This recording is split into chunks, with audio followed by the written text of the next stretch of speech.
iglesia, no? Opo. Doon nangyari ngayon yung nag-unot ng tabak si Pedro. Opo. Tapos, pinigil niya. No? Sabi niya, bakit balik mo soli mo yung tabak mo sa kanyang lalagyan? Sapagkat ang lahat ng nagtatangan ng tabak, sa tabak mga mamatay. Ito, pinag-aralan na natin ito, kapatid na Rodel. Opo, maalaala mo, no? Opo, kuya, naalala ko. Kaya, ipinababalik niya. Opo. Kasi, ginagamit mo yung hindi mo dapat yung paggamitan. Hindi mo ba nare-realize, no? Isang bagay. Kaya, pumasok yung, inaakala mo baga na hindi ako makapamamanhik sa aking ama at padadalhan niya ako ngayon din ng mahigit sa 12 pulutong na mga anghel. No?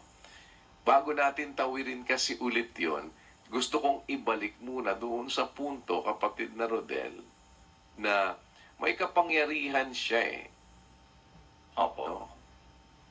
Pero sa pagkakataon na yon, na hinuhuli siya, hindi niya ginamit yung kanyang kapangyarihan. Opo. Para pigilan yung mga humuhuli sa kanya. Opo. Kasi, kaya nga bumunot ng tabak si Pedro, hindi siya gumamit ng kapangyarihan niya Opo, kuya. No, Brother Rodel, ano? Opo.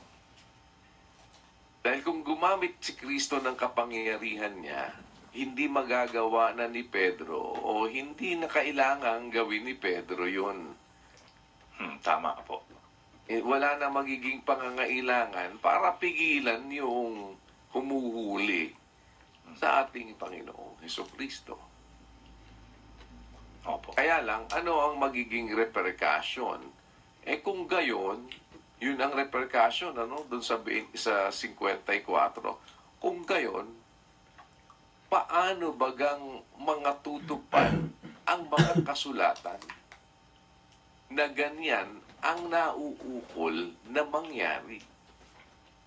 Meron kasing kailangang matupad na hindi matutupad kapag yung kapangyarihan niya ay gagamitin niya para pigilan yung mga nanghuhuli sa kanya. Opo, kuya. Walang paraan yun. Nasusundan mo, no, kapatid na Rodel? Opo, kuya. Awa po ng Diyos. Pag ginamit niya yung kapangyarihan niya, di mangyayari. Hindi siya mahuhuli. Yun yung dapat na matupad Opo. Dapat mangyari yun. Dapat mapulfill yun. Kaya sabi niya, kung gayon,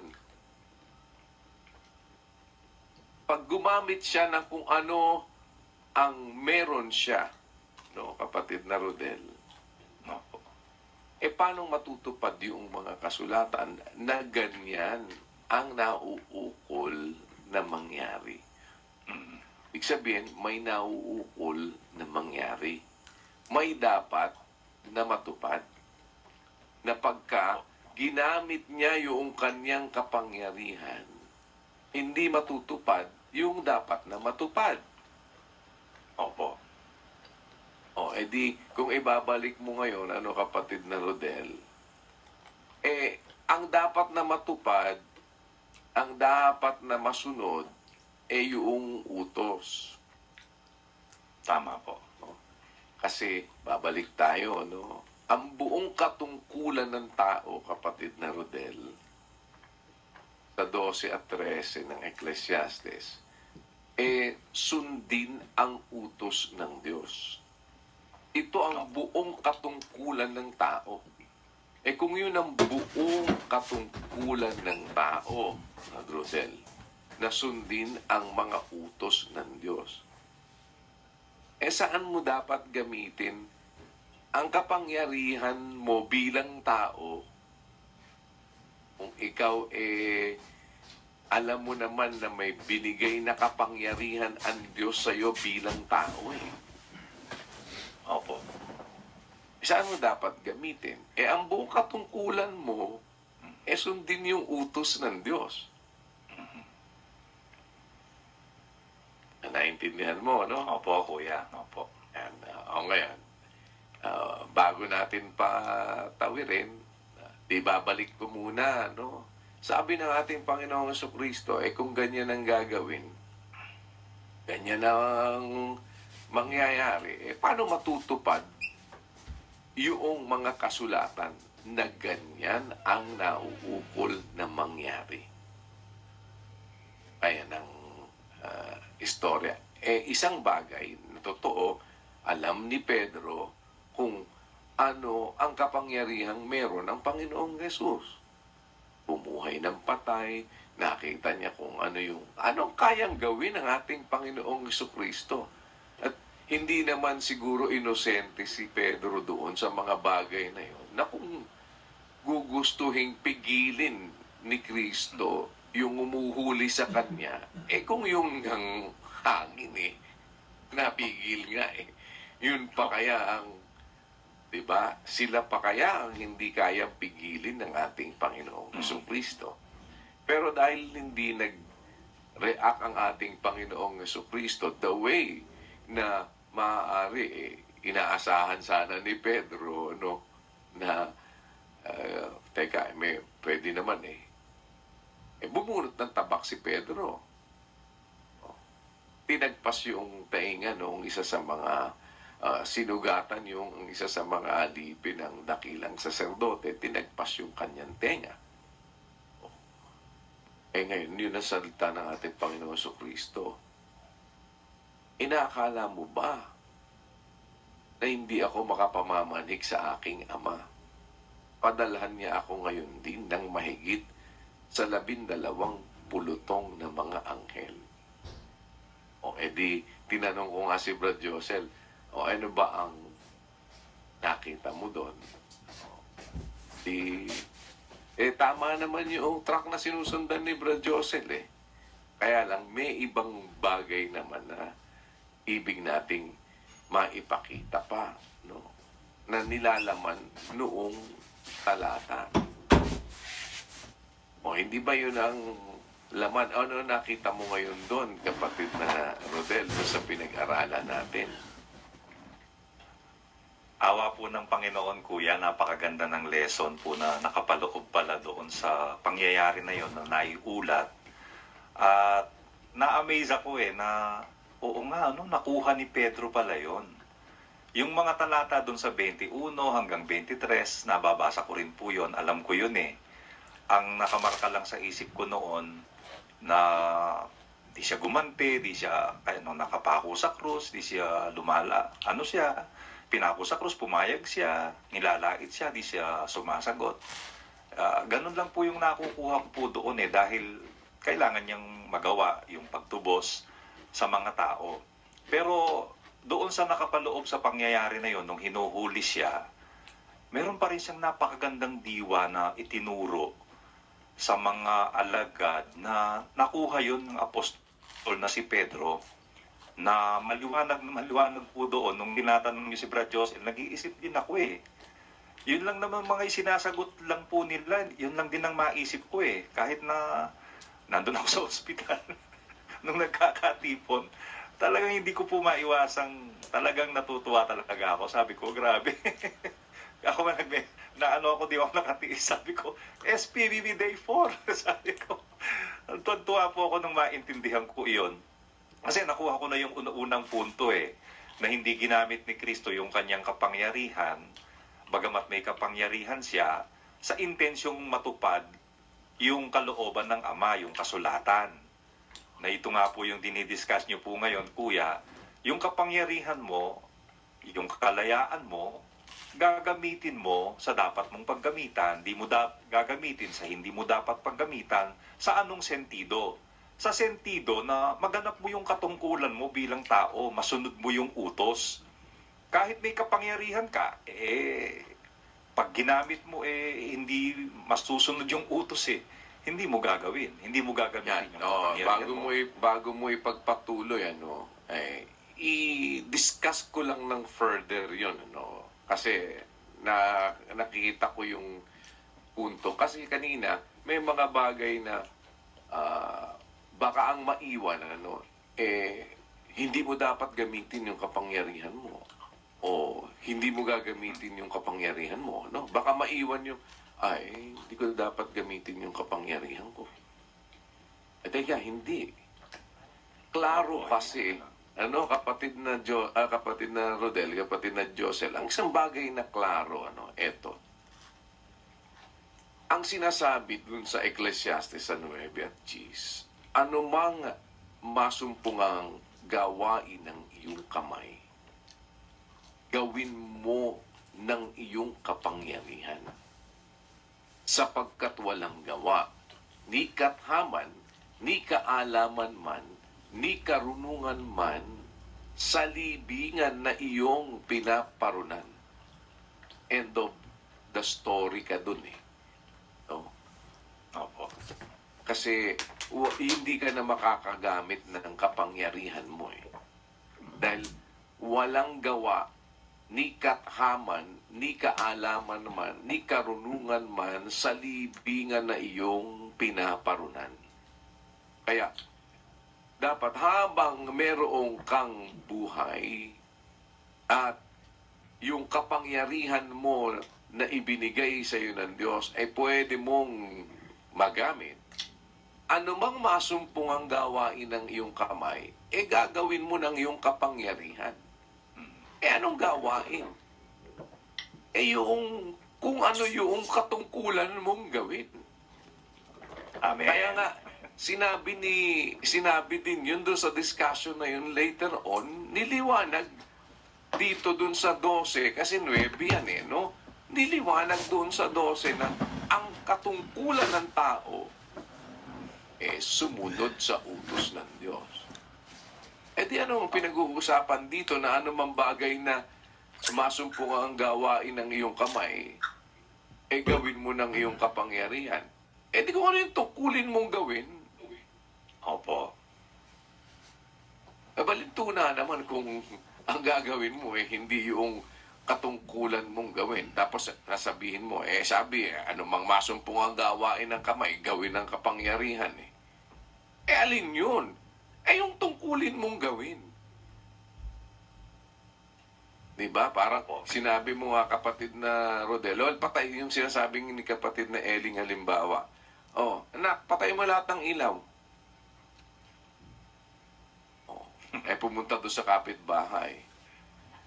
Pinatay yung ilaw ng kapitbahay. Tapos halimbawa sabi, anak, lutuin mo yung lahat ng manok. Kinuha mo yung manok ng kapitbahay. Tsaka mo ngayon niluto. Madidimanda ka doon. Gulo yun. Maaaway ka doon. Opo. Ngayon, ano lang po ang ibig nating sabihin, kapatid na Rodel? Sa puntong ito, dapat klarado sa atin yun, dun sa punto ng ang kalayaan, huwag mong gamitin na malabal ng kasamaan. Huwag gamitin ang kalayaan upang magbigay kadahilanan sa laman. Dahil meron kang dapat paggamitan ng kalayaan mo. Hindi para gumawa ng masama. Hindi para magbigay kadahilanan sa laman. Hindi para pumili ng masama. Hindi mo dun dapat gamitin yung kalayaan mo. Although, pwede mo, magagawa mo yun di ba? Opo. Kaya lang, hindi yun ang dapat mong paggamitan. Saan mo ngayon gagamitin yung kapangyarihan mo? Klaro naman na ito ang tungkulin ng tao. Sumunod sa utos ng Diyos. Kaya dun sa 3 at 27 naman ng Kawikaan, mas maliwanag na makikita mo yung latag ng kung paano mo dapat gamitin ang iyong kapangyarihan. Sabi doon sa 3:27, huwag mong ikait ang mabuti. O, nakikita mo, no? Opo. Sa kinauukulan, pagka nasa kapangyarihan ng iyong kamay na ito'y gawin. O di maliwanag na ang paggagamitan mo ng kapangyarihan mo, kapatid na Rodel, no? Paggagamitan mo ng kapangyarihan mo, yung mabuti. Opo. O ano ba ang mabuti? Di babalik ka doon sa basic. 7:12 ng Roma. Ang kautusan ay banal, at ang utos ay banal, at matuwid, at mabuti. O, nakita mo, no? Opo. O, edi, dun huhulog sa buong katungkulan ng taong gawin na sumunod sa utos. At yung utos, yun ang sinasabi ng Biblia, ang kautusan banal, ang utos banal, matuwid at mabuti. So, saan mo gagamitin ang kapangyarihan mo? Gamitin mo yung kapangyarihang ibinigay sa'yo ng Diyos, hindi yan ibinigay sa'yo. Saan ka naman nakakita, kapatid na Rodel? Kahit na ikaw, matinong tao ka halimbawa, at may katinuan ang kaisipan mo, kukuha ka ba naman ng kutsilyo at ibibigay mo sa kapwa mo, eto kutsilyo, saksakin mo ako.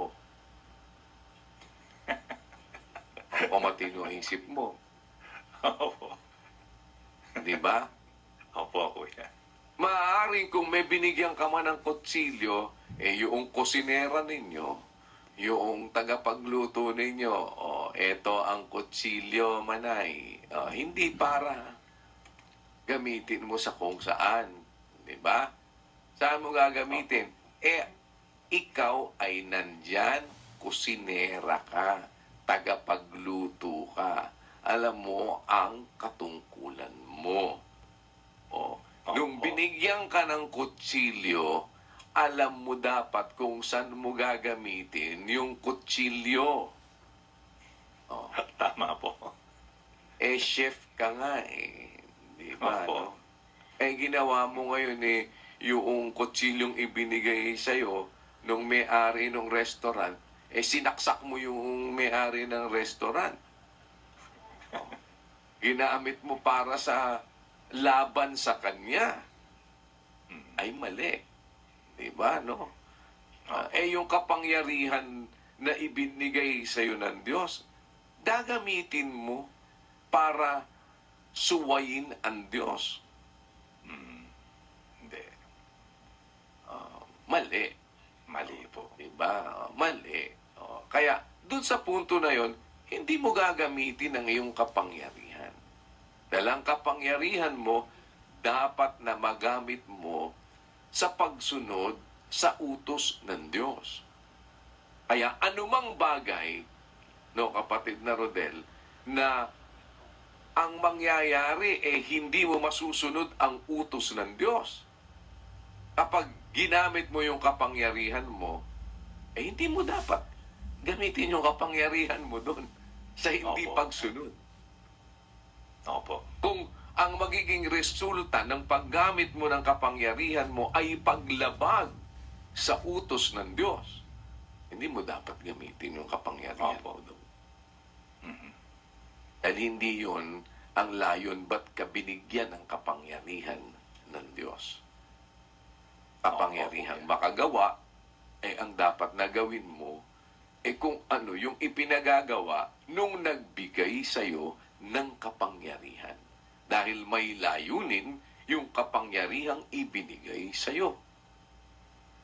Opo. Nasusundan mo, kapatid na Hawa po ng Diyos, kuya. Rodel. Ayan. Opo. Kaya ako kinaklaro, kasi baka maiwan, wag kang gamitin ng kapangyarihan, Diba? Opo, kuya. Opo. Kaya hindi mo dapat gamitin yung kapangyarihan mo sa paglabag sa utos ng Diyos. Kung ikaw ay may takot sa Diyos.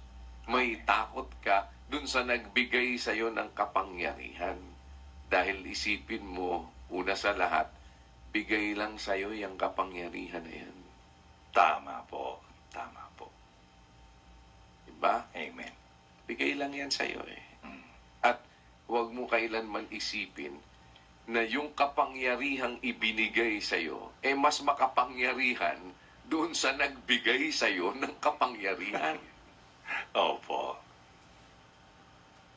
Di ba? Kasi kung minsan ganun merong mga, kumbaga kung minsan, merong mga tinuturuan, feeling niya pag natuto na siya ng konti, mas marunong na siya doon sa nagtuturo sa kanya. Opo, meron. Ano ibig sabihin? Ang isang bagay lang, pag ang Diyos ang pinag-uusapan natin, hindi pwedeng mas maging marunong ka kesa sa Diyos. Opo. Hindi pwedeng mas maging makapangyarihan ka kesa sa Diyos. So never na iisipin mo kailanman na gamitin ang anumang bagay na ibinigay sa iyo ng Diyos para suwayin ang Diyos. Para labanan ang Diyos.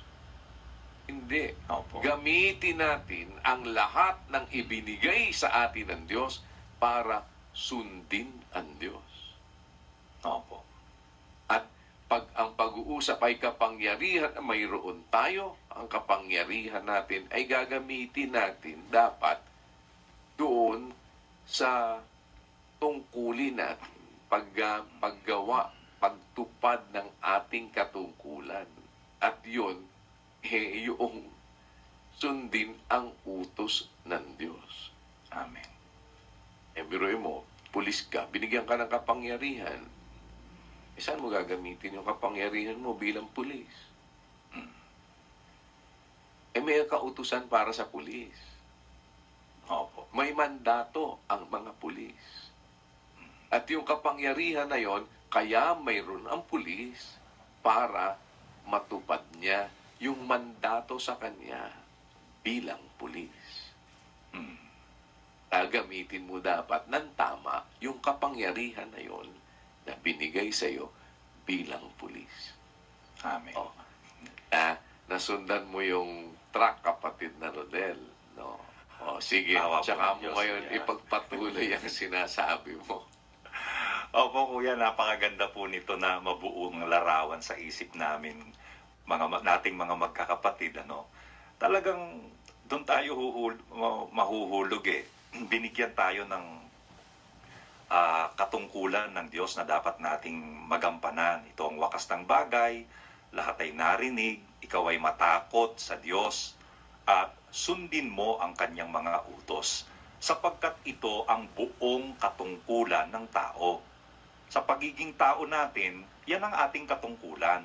Sumunod po tayo sa mga utos na ibinigay sa atin ng Diyos. Para ating masunod yung utos ng Diyos, binigyan niya tayo ng kapangyarihan. Kasi yung utos, gagawin mo yon. Para magawa mo yon, binigyan ka ng Diyos ng kapangyarihan. Binigyan ka rin ng Diyos ng kalayaan para masunod mo yung utos. Kaya kailangan, klaro sa isip mo, yung kapangyarihang meron ka, bakit ka binigyan ng Diyos nun? Para maganap mo yung buong katungkulan mo, para masunod mo yung utos. Doon mo siya gagamitin. Pagka alam mo na yon na doon mo gagamitin yung utos, yung kapangyarihan mo, doon mo gagamitin yung kalayaan mo. Kasi para makasunod ka sa utos, hindi ka napipigilan, malaya ka, magagawa mo yung utos, binigyan ka ng Diyos ng kalayaan na magawa mo yung utos niya. Alam mo dapat kung saan mo gagamitin yung kalayaan at kapangyarihang mayroon ka. Malinaw naman po yung sinasabi sa Biblia na mga binasa ni Kuya. Anumang masumpungang gawain ng iyong kamay, gawin mo ng iyong kapangyarihan. Meron kang kapangyarihan, bigay yun ng Diyos sa iyo. Isang puntong mahalagang dapat nating maintindihan, bigay lang ng Diyos yan. At yung nagbigay niyan sa iyo, mas makapangyarihan siya sa iyo. Ano po, bigay lang sa atin yung kapangyarihan para nga magawa mo yung dapat mong gawin. Eh ano yung dapat mong gawin? Kahit ano na gusto mong gawin. Hindi maliwanag po sa Biblia eh. Sabi sa Biblia, huwag mong ikait ang mabuti sa kinauukulan pagka nasa kapangyarihan ng iyong kamay na ito'y gawin. O di may kapangyarihan ka, saan mo gagamitin? Sa mabuti. Ano ba yung mabuti? Yun nga yung utos eh. Yun nga yung buong katungkulan ng tao, sumunod ka, gumawa ka ng ayon sa utos na atin pong tinanggap. Eh ngayon, hawak mo yung kapangyarihan mo, meron ka ring kalayaan. Eh, hindi masusunod yung utos ng Diyos pag ginamit mo doon yung kapangyarihan mo, hindi mo yun dapat gamitin. Parang yung halimbawang binigay ni Kuya, ang liwanag po nun eh. Eh, kusinero ka eh, binigyan ka ng kutsilyo. Eh, ang tungkulin mo magluto, kailangan mo ng kutsilyo, panghiwa, pangputol, para kang magluto. Doon mo gagamitin yung kutsilyo na ibinigay sa iyo. Huwag mo sasaksakin yung nagbigay sa iyo ng kutsilyo. Ano yon? Paggamit mo yun ng kutsilyo na ibinigay sa iyo sa hindi intensyon ng pagkakabigay sa iyo, ikasasama mo po yon. Parang yung kalayaan, ibinigay yung kalayaan para makasunod ka sa utos ng Diyos. Makapamili ka. Hindi mo gagamitin yung kalayaan mo para lumabag ka sa utos. Kaya, yung kapangyarihan ibinigay para gamitin. Saan gagamitin? Doon mahuhulog sa pagtupad ng katungkulan ng tao na masunod ang utos ng Diyos. Binigyan ka ng kalayaan para masunod mo yung utos ng Diyos. Pero, huwag mong gagamitin yung kalayaan mo, huwag mong gagamitin yung kapangyarihan mo para labagin mo yung utos ng Diyos dahil hindi iyon ang intensyon ng pagkakabigay ng kapangyarihan at ng kalayaang nasa sa iyo. Yun po ang nakukuha natin doon. Kaya, yun yung pattern mo. Yun yung guide mo. Yung utos pa rin lagi ang guide eh. Sabi nga ni Kuya, lagi niyang binabasa sa atin 6.23 ng Kawikaan, ang utos ay tanglaw, ang kautosan ay liwanag, ang mga saway na turo, daan ng buhay. Yun yung lagi yung guide mo. May power ka, may freedom ka. Saan mo gagamitin? Ang guide mo yung utos. Sa paggamit mo ng kapangyarihan mo, masusunod mo yung utos. Pag gagamitin ko ang kapangyarihan ko sa pagkakataong ito, malalabag ko utos eh. Hindi yun ang tamang paggamit ng kapangyarihan. Doon mo hindi gagamitin yung kapangyarihan mo. May kalayaan ka. Pag ginamit ko yung kalayaan ko, malalabag ko ang utos eh. Doon hindi mo dapat gamitin yung kalayaang bigay sa iyo. Dahil hindi yun ang intensyon, bakit binigyan ka ng kalayaan at bakit ka binigyan ng kapangyarihan. Binigyan ka ng kalayaan at kapangyarihan para magawa mo ang katungkulan mong gawin. Yun po ang ating pagsunod sa utos. At doon po sa naging pagtalakay naman po nung nakaraang prayer meeting, mga kapatid, talagang nung tinatanong si Brad Sani at si Brad Jose, nag-iisip din ako ng isasagot ko. Pareho lang kami ng isinasagot, hindi po pumapasok sa isip ko yon. Bakit? May kapangyarihan naman si Kristo. Di po ba mga kapatid? Maliwanag yon. Hangin nga eh. Napapahinto niya eh. Naalala ko tuloy, nung hanginin yung sinasakyan ni Pablo, mga sundalo rin yung kasama niya. Walang nagawa sa hangin yun eh. Mga kapatid pero si Kristo yung hangin, napapatigil niya yon. Yung bagyo, napapahinto po niya yon. Meron siyang kapangyarihan, mga kapatid. Pero nung dinadakip na siya at bumunot nga ng tabak si Pedro, sinugatan yung alipin ng dakilang saserdote. Sa intensyon niya na dadakpin si Kristo, hindi siya kumikibo ano siya? Para pigilan sila, yun ang intensyon niya. Ang sinagot ni Kristo sa kanya, isoli mo yan tabak sa lalagyan. Lahat ng nagtatangan ng tabak ay sa tabak mga mamatay. Tapos ang kasunod na sinabi niya, inaakala mo baga na hindi ako makapamamanhik sa aking ama at padadalhan niya ako ngayon din ng mahigit sa 12 pulutong na mga anghel? Bakit hindi ang isinagot niya yung ordinaryong maiisip mo? Yung naisip ni Brad Josel, yun talaga maiisip mo dun eh. Di ba mga kapatid? Halimbawa, kasama mo si Pacquiao, yung iniisip mong sasabihin ni Pacquiao, yun talaga yung ordinary doon eh. Na, ang palagay mo, di ko ba kaya yan? Di ba? Yun ang isasagot mo eh. Pero si Kristo, hindi yun ang sinagot niya kay Pedro. Hindi ang sinabi ni Kristo inaakala mo baga na hindi ko kayang paliparin lahat yung mga yan? Hindi yun ang sinabi niya. Ang sinabi niya, inaakala mo baga na hindi ako makapamamanhik sa aking ama at padalhan niya ako ngayon din ng mahigit sa 12 na mga anghel para hindi ako mahuli ng mga yan? Ang ama ang tinutukoy niya. Bakit po ganun ang sinabi niya, mga kapatid? Meron siyang itinuturong diwa kay Pedro na kahit nakita ni Pedro may power si Kristo, pilit dinadala ni Kristo ang pagtitiwala ni Pedro, ang isip ni Pedro, doon sa ipinapakilala ni Kristo sa kanya. May ama siya. Yun yung Diyos, mga kapatid. Ang unang puntong sinabi ni Kuya, naalala ko po, hindi kasi kinukuha ni Kristo ang kredito eh. Ang kredito lagi niyang ibinibigay sa Ama. Ganun po natin makikita sa mga pagsasalita ni Kristo, ang credit lagi ibinibigay niya po sa Ama. Mga kapatid, yung ginagawa niya, ikinekredit niya po yun sa Ama. Maraming mabubuting bagay ginawa ko mula sa Ama. Puro ganun ang sinasabi niya eh. Mga kapatid, ang credit binibigay niya po sa Ama. Pero ang isa pang punto doon, tinuturuan niya po si Pedro, mga kapatid, ng kung anong diwa mayroon siya. Ang Panginoong Hesukristo, ang lagi niya pong tiwala, kahit mayroon siyang kapangyarihan, ang lagi niyang tiwala, yung kanyang Ama. At yun ang gusto niyang matutunan ni Pedro, na kahit may kapangyarihan ka, kasi kayang-kaya ni Kristo yun eh, sa punto na yun, mga kapatid. Pero ang ginawa ni Kristo, kahit kaya niya, una, hindi nga naman mangyayari po yung matutupad yung kasulatan kung gagamitin niya doon sa akto na yun, yung kanyang kapangyarihan. Yun yung sinabi niya kung gayoy, paano bagang mga tutupad ang mga kasulatan? May paraan ba? Paano nga bagang matutupad ang mga kasulatan na ganyan ang nauukol na mangyari? Hindi talaga mangyayari yun pag ginamit niya yung kapangyarihan niya. Lalo na pag tumawag pa siya sa Ama, 12 na anghel, paano mangyayari yung kasulatan? Kaya hindi siya gumalaw doon. Yun ang isang punto doon. Di mangyayari yan pagka namanhik ako sa Ama eh. Pero ang tinuturo niya kay Pedro, na naa-amaze ako, nakuha ni Pedro yun, mga kapatid. At naituro naman sa atin galing dito, yung nakuha ni Pedro, which is, I know, deep in my heart, ano yun gawa ng Espiritu ng Diyos yun na makakuha mo yung punto na yun doon. Tinuturuan ng Panginoong Hesukristo si Pedro ng pagtitiwala sa Ama. Bagamat kaya niya, sabi niya, di mo ba, inaakala mo bang hindi ako makapamamanhik sa aking Ama? Padalhan niya ako ngayon din ng mahigit sa 12 na mga anghel, na kung kailangan niyang maligtas doon, ang tinuturo ng Panginoong Hesukristo kay Pedro, ang Ama pa rin ang makagagawa na iligtas siya doon sa bagay na yon. Kaya, nung matapos na lahat po ng mga pangyayari, mga kapatid, si Pedro ngayon ay saksi kasi siya. Mangangaral na siya. Amazingly, nakuha ni Pedro ang diwa na gusto ni Kristong makuha niya sa punto na yon.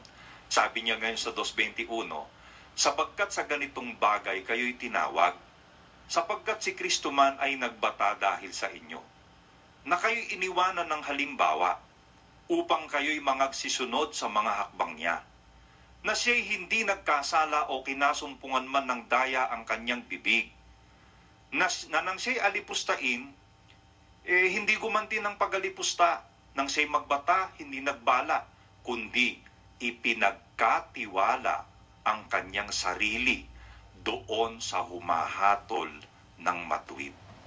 Nakuha ni Pedro yon. Nung hinuhuli na siya, ang tiwala ng Panginoong Hesukristo nasa Ama.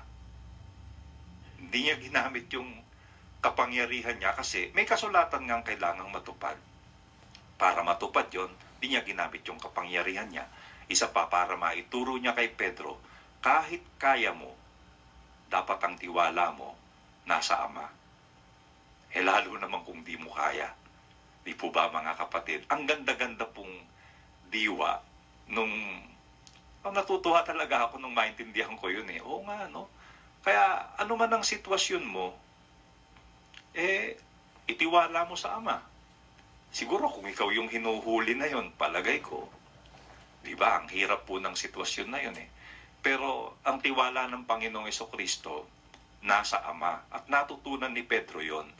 At ako, nagpapasalamat ako sa Diyos na doon sa 26:53 ng Mateo na yon, ma-e-extract doon yung sinasabi ni Pedro na kumbaga yung kay Pedro, yun na yung konklusyon ng bagay ng halimbawang ipinakita ng Panginoong Kristo eh.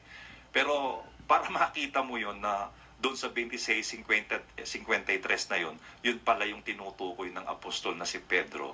Gawa ng Espiritu yon na matutunan natin. Kaya doon sa halimbawang ipinakita ni Kristo na yon, mga kapatid, na makikita natin nababasa mo sa Biblia, tumiwala ka sa Panginoon ng buong puso mo. Nakasulat yun mga kapatid, huwag kang manalig sa iyong sariling kaunawaan. Bakit? May kaunawaan ka nga kaya nga sariling kaunawaan Diba? May kaunawaan ka rin pero huwag kang mananalig doon. May mas nakakaunawa sa iyo. Tumiwala ka sa Panginoon ng buong puso mo.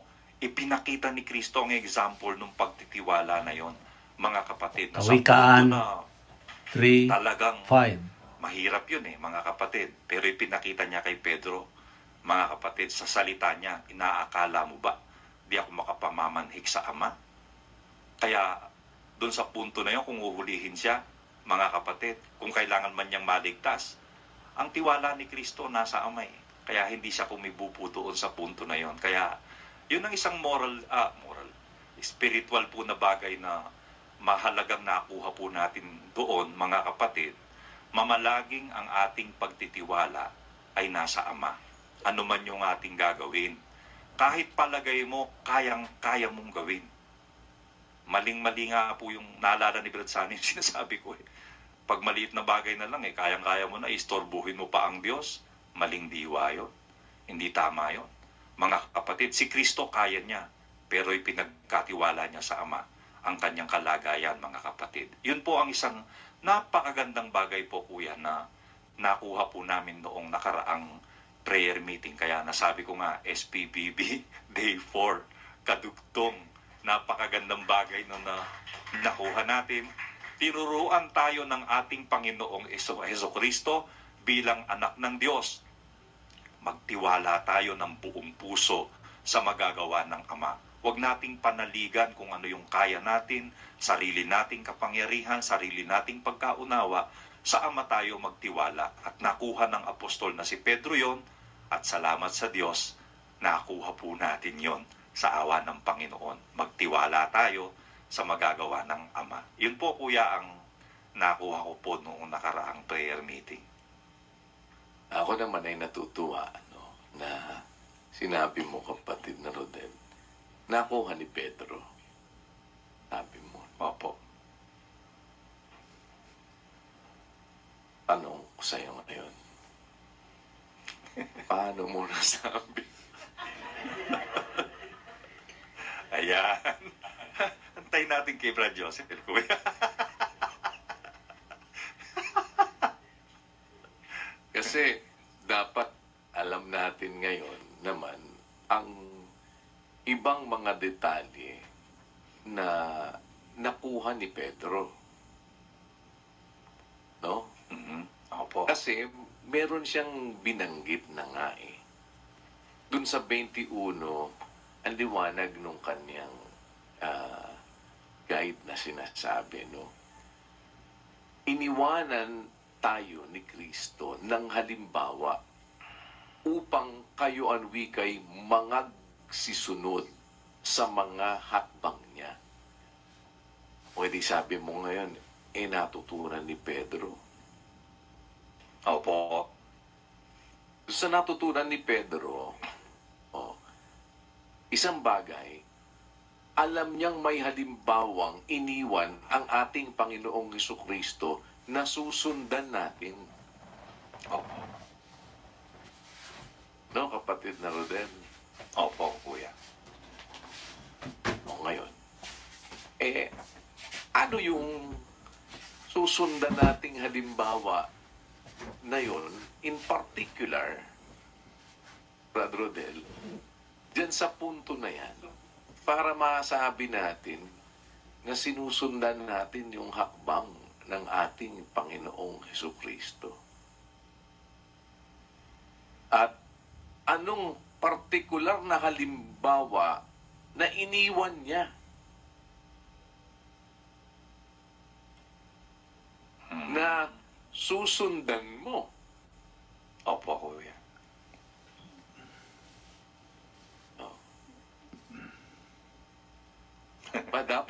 Dapat mapakita ngayon natin at makita natin sa tulong ng Diyos, Brother Rodel, na halimbawa nga yun. Basta't babalik ka kay Pedro, Si Pedro nagsabi kasi nakuha niya eh. Sabi mo nga, nakuha ni Pedro eh. Opo. O ngayon, Opo, kuya. may nakuha si Pedro na halimbawa. Na yung halimbawa na yun, nakita niya sa ating Panginoong Hesukristo na dapat nating sundan. O, di ba, no? Opo, kuya. O, hindi may susundan tayo ngayon kay Kristong halimbawa. Ano yan dyan sa punto na yan? Paano? At para magawa din natin, kagaya ng sinasabi mo, Brother Rodel, kahit na may kapangyarihan kang gawin, teka muna, sabi mo nga, kung noon, ang naiisip mo, maliit na bagay lang naman yan, aabalahin mo pa ang Diyos. Ano? Opo. Opo. Teka muna. Paano mo namang alam na ganyan nga ang gusto ng Diyos na gawin mo? Di ba? Basta kung hindi mo na inabala siya. Opo, kuya. Sabi, anong ginawa mo? Hindi na po kita inabala eh. Kayang-kaya ko naman. Ginawa ko na lang. Opo. Naintindihan mo, di ba? Opo, kuya. Opo. Kaya minsan nasabi siya, ba't di mo sinabi sa akin? May istorbo pa po kayo eh. Naintindihan mo, di ba? Opo, kuya. May istorbo pa kayo, kaya ko naman eh. Ba't ganyan nga? Yun. Mali ginawa. Ayan. Ba't nangyari, Brother Rodel? Na may kapangyarihan kang ginamit mo eh. Opo. Kasi, hindi ka kumonsulta. Yun. Yun. Opo, kuya. Naintindihan mo? Opo, kukonsulta. Okay. Kukonsulta ka. Ngayon, eto ngayon, tignan mo, trace tayo, kapatid na Rodel. Opo. Bago natin puntahan, bago natin tumbukin, Brother Rodel, magpapakita lang tayo ng ilang mga senaryo, kapatid na Rodel, para makita mo yung punto. Pakibasa mo, kapatid na Rodel, yung 26 ng Mateo. Opo. 38 tayo mag-umpisa, please. Opo. Nang magkagayoy, sinabi niya sa kanila, namamanglaw na lubha ang kaluluwa ko hanggang sa kamatayan. Mangatira kayo rito at makipagpuyat sa akin. Kita mo, kapatid na Rodel, Sabi niya, makipagpuyat kayo sa akin. Pwede, Brother Rodel, pagka mangatira kayo rito, sumama ka sa kanya, nakipagpuyat ka sa kanya, sigurado may matututunan ka. Opo. Bakit? May makikita kang halimbawa Tama po. na susundan mo na hakbang niya. Opo. Ano nangyari? Tama po. Masa, tuloy. Opo. At lumakad siya sa dako pa roon, at siya'y nagpatira pa at nanalangin na nagsasabi, Ama ko, kung baga maaari, ay lumampas sa akin ang sarong ito. Gayon may huwag ang ayon sa ibig ko, kundi ang ayon sa ibig mo. Kapatid na Rodel. Opo, kuya. Tapos, ano ang nangyari? Tuloy. At lumapit siya sa mga alagad at sila'y kanyang naratnang nangatutulog. At sinabi kay Pedro, ano, hindi kayo maaaring mangakipagpuyat sa akin ng isang oras? Teka, Pedro, di mo ba? Sabi ko naman sa inyo, makipagpuyat kayo sa akin. Para matuto kayo ng halimbawa. Opo. Nakita niya si Pedro. Bihira. Hindi yata ako nakita ni Pedro. Ano bang ginawa niya pagkatapos ang sabi niya makipagpuyat, kapatid na Rodel? Nanalangin po siya, kuya. After niyang sabihin yun sa kanila. Bakit? Sabi niya,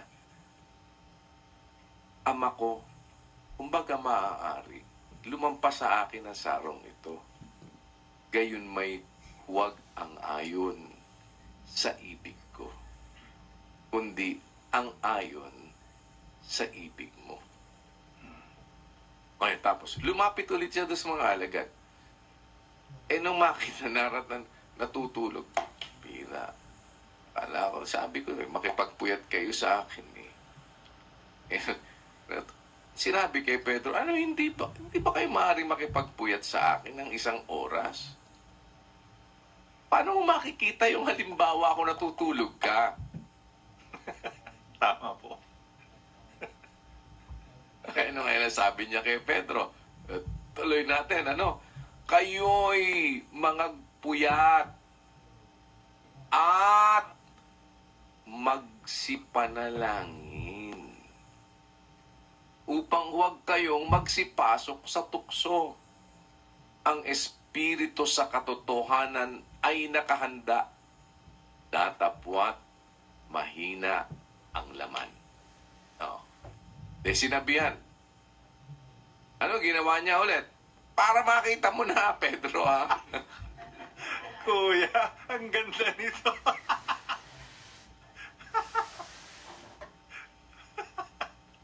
Ano ginawa, Brother Rodel? Tuloy. Opo. Muli siyang umalis na bilang ikalawa. Hindi kasi makita ni Pedro na tutulog kasi nung una eh. Opo, kuya, yung pala yun. Kaya pala inuulit niya yun.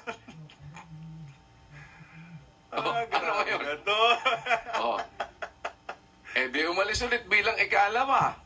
Ano ginawa, Brother Rodel? Muli siyang umalis bilang ikalawa at nanalangin na nagsasabi, Ama ko, kung di mangyayaring makalampas ito, kung di ko inumin, mangyari nawa ang iyong kalooban. Ayan, Opo. kapatid na Rodel. Opo, kuya. Di ba, no? Hindi ko ngayon, hindi ko naisip yun. ano ngayon? Ang nangyari ulit, tuloy mo pa ulit. Opo. At siya'y nagbalik na muli at naratnan silang nangatutulog. Ay, naku naman! Hindi pa rin nakita. Bakit, Brother Rodel? Bakit natutulog? Sapagkat nangabibigatan ang kanilang mga mata. Ano ba naman kayo? Tutulog ka naman kayo.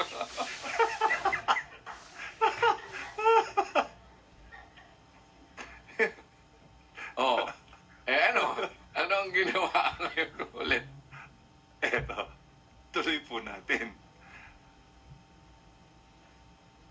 At muli niya silang iniwan at umalis at nanalangin bilang ikatlo na sinabing muli. Bakit niyo?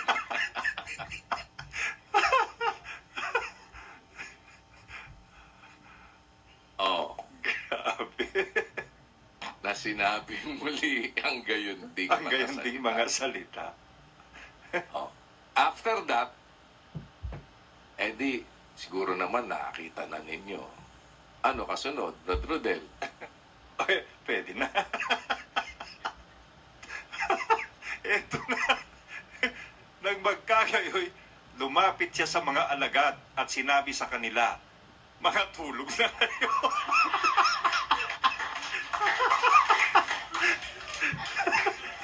Oh, nakita na tatlong beses na. Mga tulog na kayo at mga pahinga. Narito, malapit na ang oras at ang anak ng tao ay pinagkakanulo sa mga kamay ng mga makasalanan. Oh, yan. Kapatid na Rodel. Oh. Opo. Palagay mo, nakita na ba ni Pedro? Nakita na po, kuya. Sabi, sige matulog na kayo.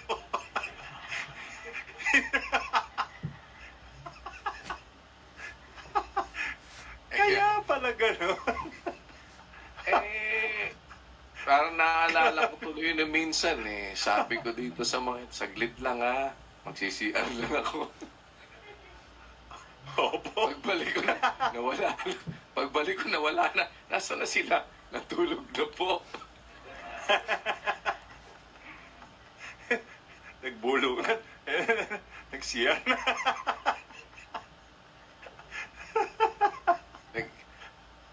Nag-uusap-usap kami madaling araw na. Nakikita ko sila, antok na. Oh, si Brad Rodel, si Lebron Sabi. Sabi ko, saglit lang. Teka, nasi-CR lang ako. Nag-CR lang ako pagbalik ko. Nasa na sila? Naglayas na. Natulog na po. Sapagkat nangabibigatan ang kanilang mga mata. Grabe.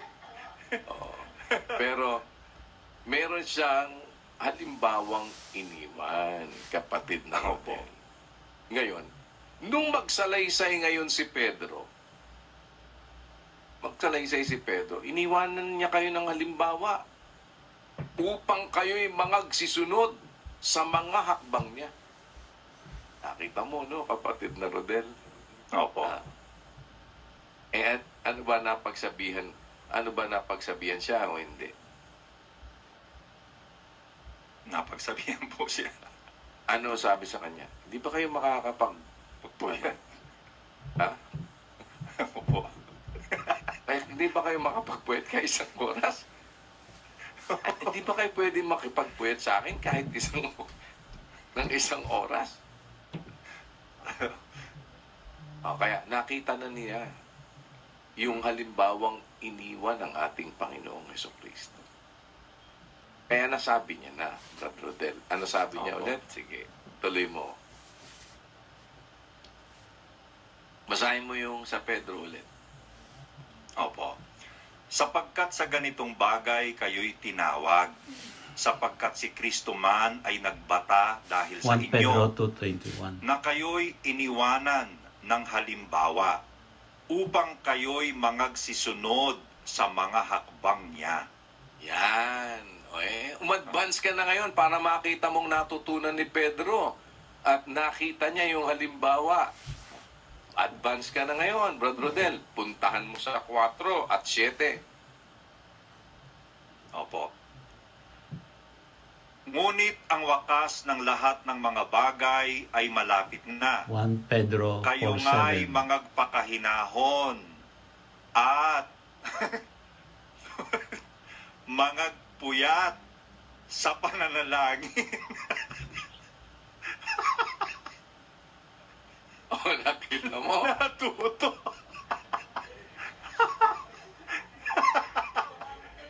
Ayan. Oh.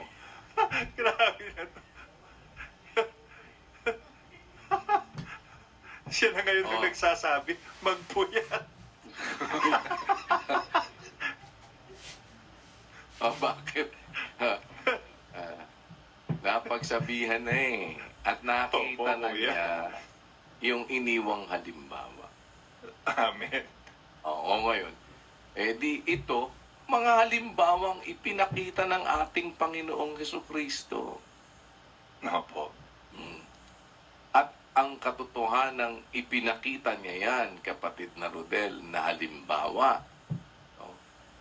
Sinabi din ni Pablo yan. Basahin natin, kapatid na Rodel, ano? Ano ang Opo. sabi ni Pablo? Sa Hebreo 5:7, kapatid na Rodel. Opo.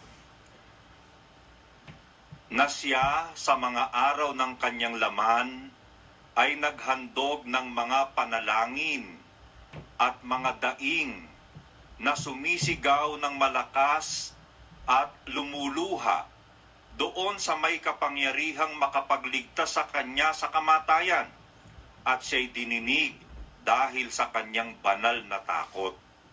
Kita mo, kapatid na Rodel, ano? Opo, kuya.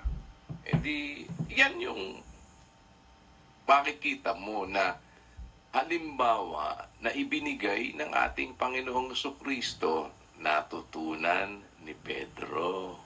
Amen. Rodel, oo. Opo. Kaya, noong magsabi siya, para magsisunod tayo sa hakbang niya. Kaya, ano ngayon ang isang bagay na dapat nating maintindihan, matutunan, at gawin? Sundan sa mga hakbang na ginawa ng Panginoong Hesukristo na iniwan sa ating halimbawa.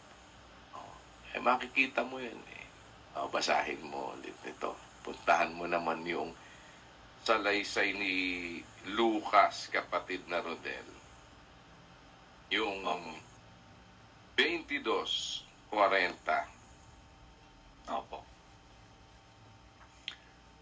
At nang siya'y dumating sa dakong yaon, ay sinabi niya sa kanila, magsipanalangin kayo nang huwag kayong magsipasok sa tukso. Tuloy. At siya'y humiwalay sa kanila na may agwat na isang itsang bato, at siya'y nanikluhod at nanalangin, Na sinasabi, Ama, kung ibig mo, ilayo mo sa akin ang sarong ito, gayon may huwag mangyari ang aking kalooban, kundi ang iyo. yan, kapatid na Rodel.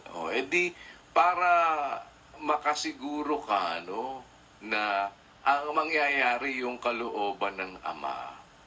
Kung may gagawin ka man, Brad Rodel, kahit na nasa kapangyarihan mong gawin, bago mo gawin, manalangin ka.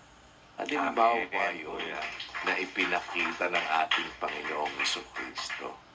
Oo. Bakit?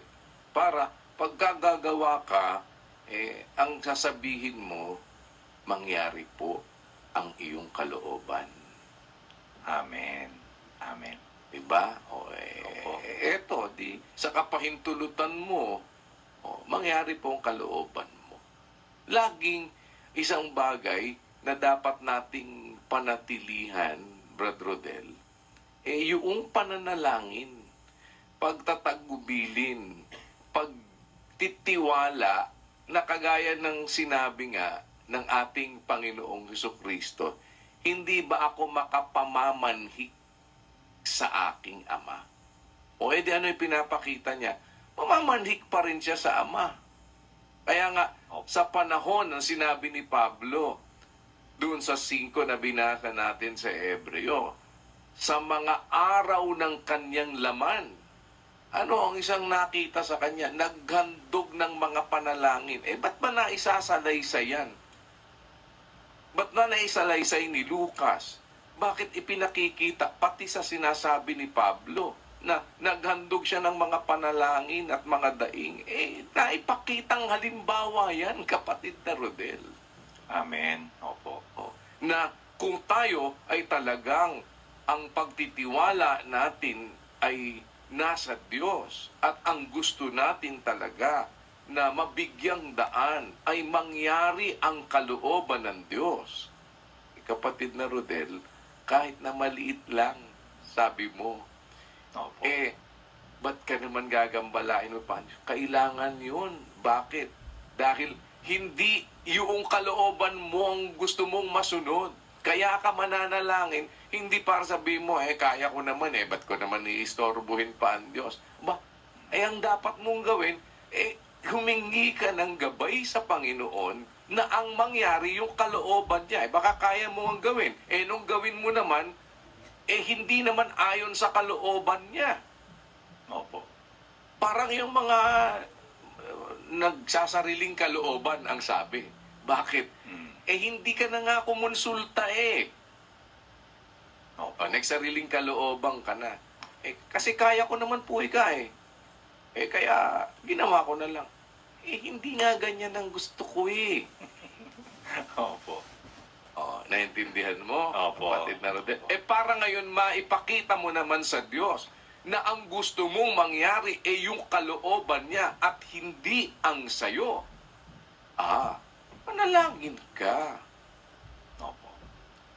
Magtangubilin ka. Humingi ka ng gabay sa Panginoon. Kaya, ako nga, nasasabi ko madalas, kapatid na Rodel, kung minsan meron kahit sa atin, pag-aaral natin, minsan, meron akong iniisip na nakahanda ako na, ihahanda ako na eto pag-aralan natin.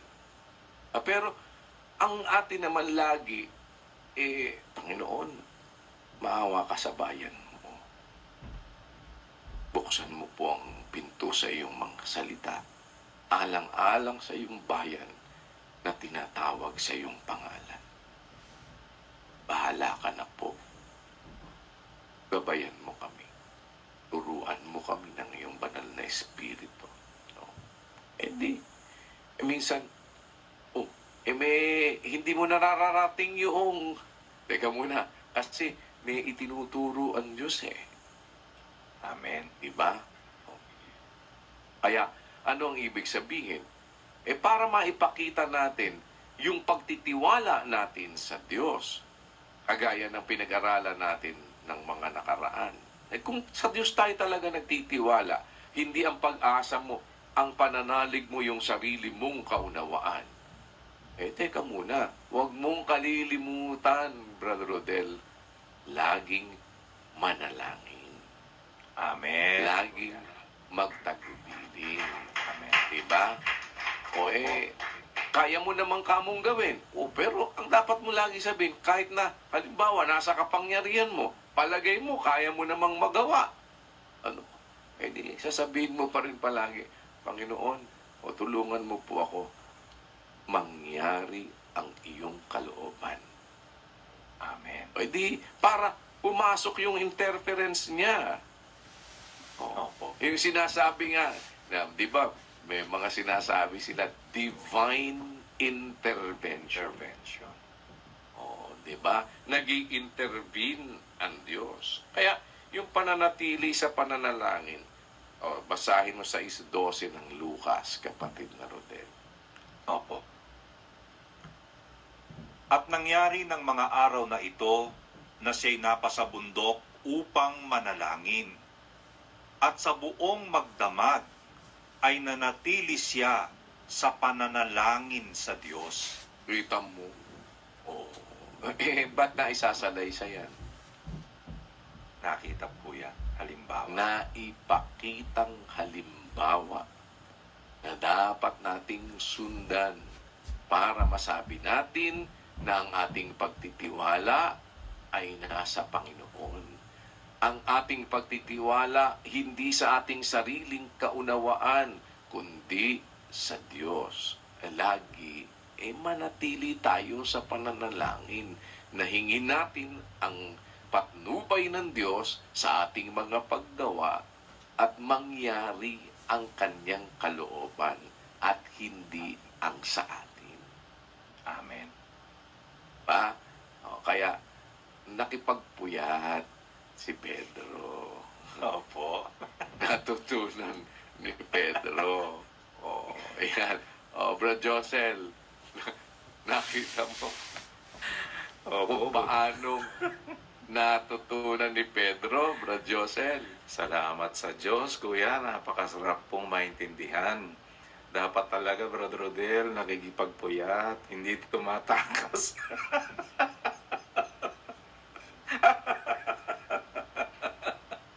Yung magbabarkada kasi, nag-CR lang naman yung kausap. Asan yung isa dyan? Si Bansani. Sino-sino ba yung mga magkakasama na yun? Kuya, langkay-langkay po kami noon. Kasama rin si Brad Mel, si Brad Efren, kasama rin.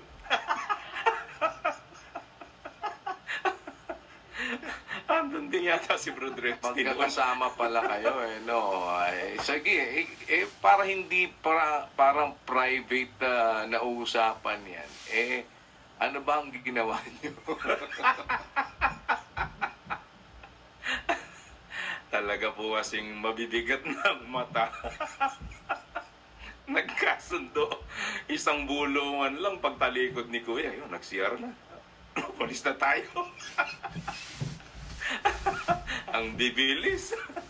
Sa sandali lang po namang nag-may go out si Kuya. Paglabas niya, wala na kaming lahat. Talaga naman. At ito po ngayong halimbawang nakita namin. Salamat sa Diyos. Ako po naintindihan kung ganun pala ang pinanggalingan ni Pedro. Kasi, Kuya, nung pong nakaraan, solved na po ako Dahil sabi mo po, doon nga po sa 2.23, sinimulan sa 2.21 ng unang Pedro. Kaya sinabi ni Pedro yan. Sabi ko pa nga, nabanggit ko. Ako nga, pag gamitin ko po yan, most of the time, yung 2.21, stand alone.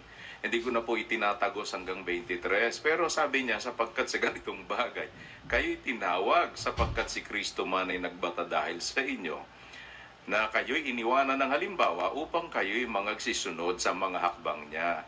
In reference doon sa 26:50 hanggang 54 nga na pinag-aralan natin nung bumunot ng tabak si Pedro. So talagang may personal knowledge siya doon. Siya po ay first-hand information yung kanya. At doon nakita niya na hindi nga gumamit ng kapangyarihan ng Panginoong Hesukristo. No? Dahil ipinagkatiwala niya, dinugtong ni Kuya doon sa 23, dahil pinagkatiwala niya doon sa humahatol ng matuwid. Yun ang Ama, na nang siya'y alipustahin ay hindi gumanti ng pag-alipusta, nang siya'y magbata ay hindi nagbala, kundi ipinagkatiwala ang kanyang sarili doon sa humahatol ng matuwid. Solved na ako doon Kaya hindi ang sinabi ng Panginoong Hesukristo ay, Pedro, hindi mo ba alam, hindi pa ba sapat sa iyo yung nakita mo ang kapangyarihan ko sa lahat ng experience mo sa akin? No? Kung hindi ganun ang sinabi, kundi inaakala mo ba na hindi ako makapamamanhik sa aking Ama? Yung pamamanhik sa Ama na yan na tinutukoy, doon pala, nung mag-ugat na si Kuya mula sa talatang 38, dyan po sa Mateo. Kasi kanina, sabi ni Kuya, ano in particular? Hindi ko po maisip Akala ko may sasagot si Brad Rodel dahil kausap niya. Alin dyan, Brad Rodel? Kaya sinasabi mo, naunawaan ni Pedro. Tama. Naintindihan niya, no? Na hindi nga gumamit ng kapangyarihan si Kristo, ipinaubaya niya sa Ama, ipinagkatiwala niya doon sa humahatol na matuwid, yun nga yung Ama na nasa talatang 23. Pero ano in particular yung sinasabi mong halimbawa na nakita, naunawa ni Pedro doon sa mga pangyayari na yan, para masabi mo talagang, yun nga, naunawaan nga ni Pedro. Iniisip ko, saan nga ba kaya yun? Akala ko doon na yun Akala ko, Bro Rodel, tapos na dyan sa 23 dahil sinabi na ni Pedro, naging conclusion niya na yun dyan na yung ating Panginoong Hesukristo, pinagkatiwala niya nga yung kanyang sarili sa Ama na humahatol ng matuwid. Pero yung pala, yung senaryo na yun, bago sumapit sa talatang 23, nagsimula pala nga doon sa sinabi ng Panginoong Hesukristo sa kanila. hindi muna ako magsi-CR ha. Huwag kayong tatakas. Ganito, ang sabi niya, magpuyat kayo kasama ko, makipagpuyat kayo sa akin para makita niyo yung halimbawa. Ayun, may isinundot na ganong salita si Kuya. Sabi ko, ay, oo, may makikita talaga dito. Kasi kung hindi ka makikipagpuyat, kung ikaw halimbawa kasama ni Kristo doon, kasama ng mga alagad, hindi ka makikipagpuyat, ano naman ang mapapala mo, tulog ka, edi wala kang makikita ng halimbawa. Pero sunod-sunod po, no, nakita natin na, ayun, nung isalaysay na ni Mateo yung pangyayari, abay isang oras pa lang, tulog na si Pedro ginising. Hindi ka ba makakapagpuyat? Kayo ba hindi makakapakipagpuyat sa akin ng isang oras? Sabi sa talatang 40. Ano ba ang ginawa ni Kristo? Kasi siya pala nanalangin. Hindi agad nakita ni Pedro yun. Bakit? Doon sa 39 yata yun bago dumating yung 40 na yan, yun nga at lumakad siya sa dako pa roon at siya'y nagpatira pa at nanalangin. Kaso nakatulog na sila Pedro. Isang oras pa lang. Kasasabi pa lang, magpuyat kayo kasama ko. Yun, no? Tapos nangyari na naman, pangalawang beses, pangatlong beses, si Kristo, nananalangin siya, nagbibigay siya ng halimbawa, nagtatagubilin siya sa Ama, mangyari ang kalooban mo, wag ang akin. Makalagpas sa akin ang sarong ito, pero wag ang kalooban ko. Mangyari nawa ang iyong kalooban. For the second time, nakatulog na naman sila. For the third time, nangyari na, yun nga, ginigising ng Panginoong Hesukristo, nakikita nila yung ginagawa niya. Nung sila'y gising, siyempre, na hindi na nun tulog sila, na si Kristo po dumadalangin sa Diyos, nagtatagubilin siya na ang mangyari, Panginoon, na Ama, yung yung kalooban mo, hindi yung akin. Ganun pala yun, kaya pagdating doon sa 53, inaakala mo ba na hindi ako makapamamanhik sa aking Ama? Pinakita niya na nga, nanalangin nakita na nila yun nung hindi sila tulog Ang galing. Tapos, yun na yun, talagang perfect na nakuha na ni Pedro ngayon yung halimbawa na yun. Kaya pagdating sa 4:7, siya na mismo ang nagsasabi, ngunit ang wakas ng lahat ng mga bagay ay malapit na. Kayo nga ay mangagpakahinahon, mangagpuyat sa pananalangin. Huwag tayong tutulog-tulog. Kausap pa tayo. Huwag pagka magsi-CR lang, huwag tayong tatakas. Wala tayong makukuha. Hindi natin maiintindihan. May dapat tayong makita, magbibigay ng halimbawa. Parang ganun din Naihakambing ko lang po yung senaryo. Pero yung talagang original na senaryo kila San Pedro, sila po kasi nakatulog biro nyo 3 beses. Tawa ako ng tawa kanina. Kaninang si Kuya hinihimay niya yung pangyayari na yon, yung sunod-sunod na pangyayari, birong 3 beses yon. At nakita naman na nila talaga nung hindi sila tulog. Kaya sabi ni Pedro, magpuyat, manalangin. Sa 4:7. Kaya si Pablo din nakita niyang naunawaan na rin niya yon.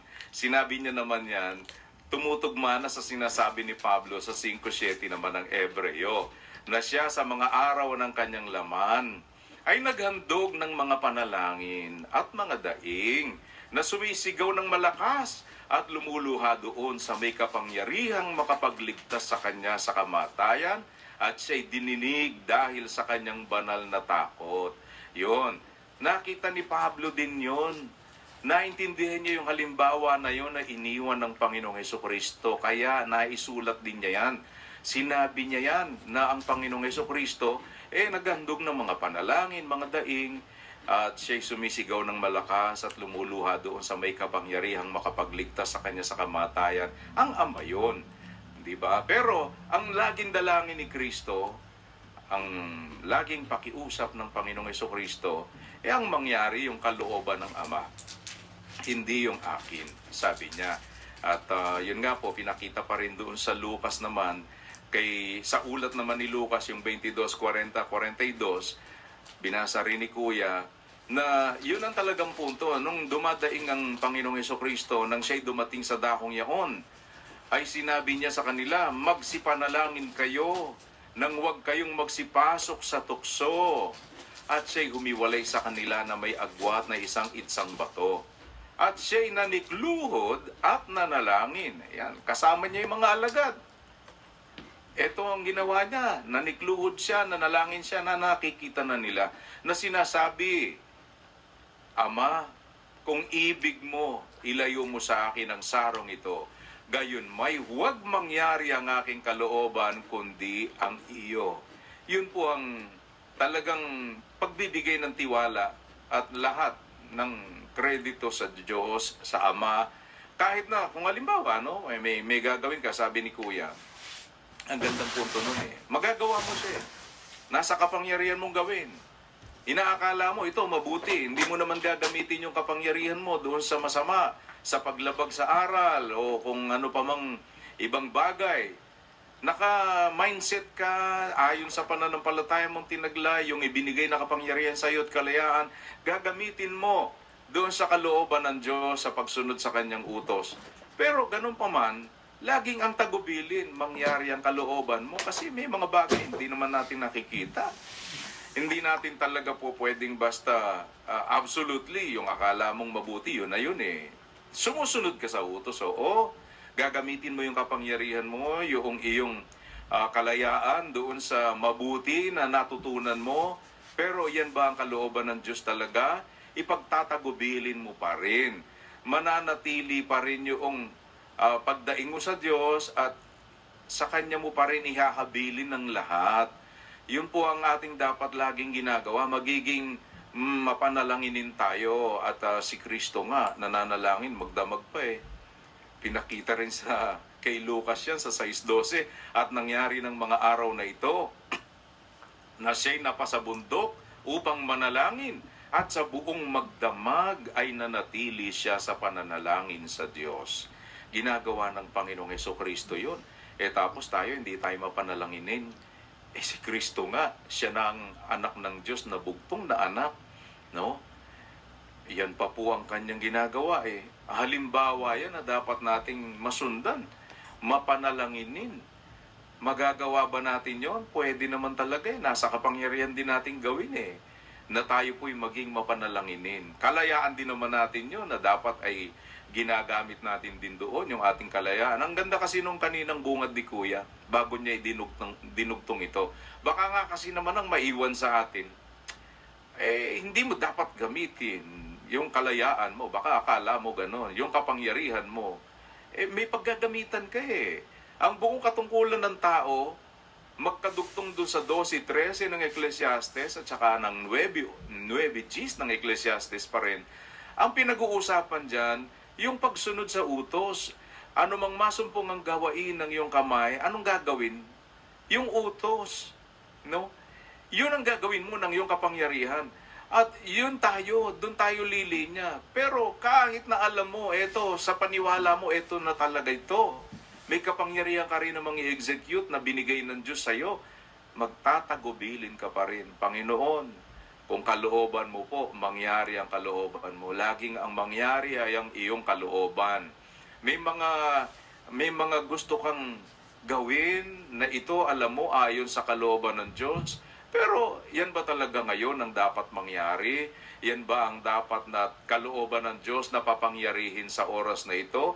Ipaubaya natin sa Diyos. Kasi pagkakalooban niya, mangyayari Nakita ko na po yan kahit sa mga projects ni Kuya, mga ganyan din po mga kapatid Pati mga bagay na kung minsan ninanasa, sabi nga ni Kuya, pag atin yan, bibigay yan. Pag atin yan, kalooban ng Diyos, walang halos effort. Nandyan, dumarating, binibigay, nangyayari.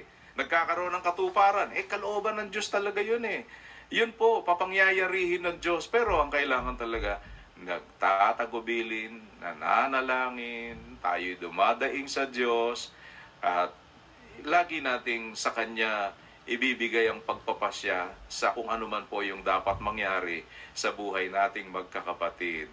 At napakagandang lesson, magpuyat tayo. Huwag tayo. Tutulog-tulog. Huwag tayong tatakas, Brad Rodel, pag ang kailangan pa'y manatili. Hindi pa tayo dinidismiss eh. Pero nung oras nang i-dismiss, ang ganda, no? Nung sabihin ng Panginoong Jesucristo, dahil nakatatlong beses na kasi, sige siya, sige. Matulog na kayo. Ngayon, oras na. Matulog na kayo. Magpahinga na kayo. Sana inintay natin yung dismissal bago tayo tumakas. May nakuha pa sana tayo. Pero yan po ang dapat. Ang ganda-ganda talaga ng senaryo na yan.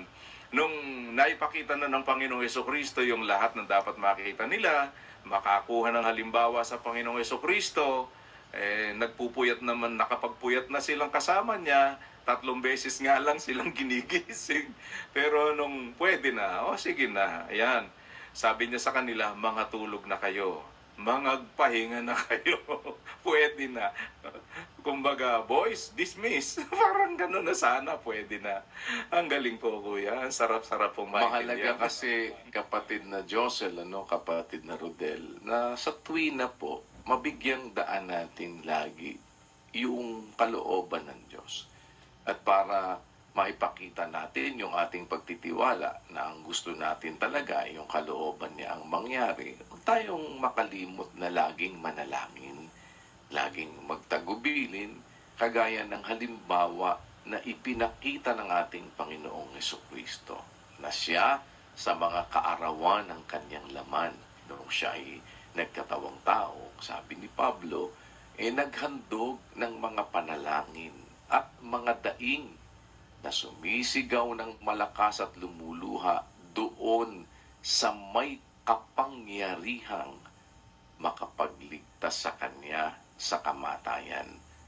At siya'y dininig dahil sa kanyang banal na takot, na bagamat siya'y anak, gayon may natuto ng pagtalima sa pamamagitan ng mga bagay na kanyang tiniis. Kaya po, ang binibigyan natin lagi ng puwang sa buhay natin, hindi yung kapangyarihan na mayroon tayo, basta mo na lang gagamitin. Ang Panginoong Hesus, sa mga kaarawan ng kanyang laman, naghandog ng panalangin at mga daing. Sumisigaw ng malakas at lumuluha doon sa may kapangyarihan. Ba't wala ba siyang kapangyarihan? Meron din siyang kapangyarihan eh. Pero yung kapangyarihan niya ay ipinaiilalim niya sa kapangyarihan ng Ama. Kaya nga, mangyari ang ayon sa ibig mo, ang sabi niya, hindi yung sa akin. Huwag mangyari yung kalooban ko, kundi yung sa'yo. Diba ganun ang pagtitiwala ng ating Panginoong Jesucristong ipinakita sa ating halimbawa. Kaya po, bilang mga lingkod ng Diyos na ibig na sumunod naman sa hakbang ng ating Panginoong Jesucristo, manatili din tayo sa pananalangin. Manatili tayo na maipakita natin na ang ibig nating mabigyan lagi ng daan ay ang kalooban ng Diyos. At ang isang paraang maipakikita natin yon, manalangin tayo lagi. Manatili tayo sa pananalangin. Ano man ang ating gagawin, pagtagubili natin sa Diyos. Minsan, sabi nung pupunta po ako doon, kung loloobin ng Diyos, sabi mo, no? Kung loloobin ng Diyos, idalangin natin, Panginoon, kung kalooban mo po. Di para maipakita natin yung ating pag-surrender sa kapangyarihan ng Diyos at pagpapailalim doon sa kanyang kalooban. Na gagawin natin na isang bagay sa kalooban ng Panginoon. Diba? Kaya nga, sinasabi kahit na si Pablo, sabi niya doon sa 1:3 ng Hebreo, gagawin natin ito kung ipahihintulot ng Diyos. Paano mo namang mahihingi yung basbas ng Diyos? May manalangin tayo. Kung kalooban mo po, ikaw na po ang bahalang gumawa ng paraan. Nakita na natin yan sa maraming pagkakataon eh. Minsan, yung iniisip mo na mangyari, may ibang paraan, may ibang gustong mangyari ang Diyos. Makikita mo, hindi siya ang gagawa ng paraan, siya ang gagabay. Kaya sabi ko nga sa kanila pa, awan Diyos, dalangin lang tayo.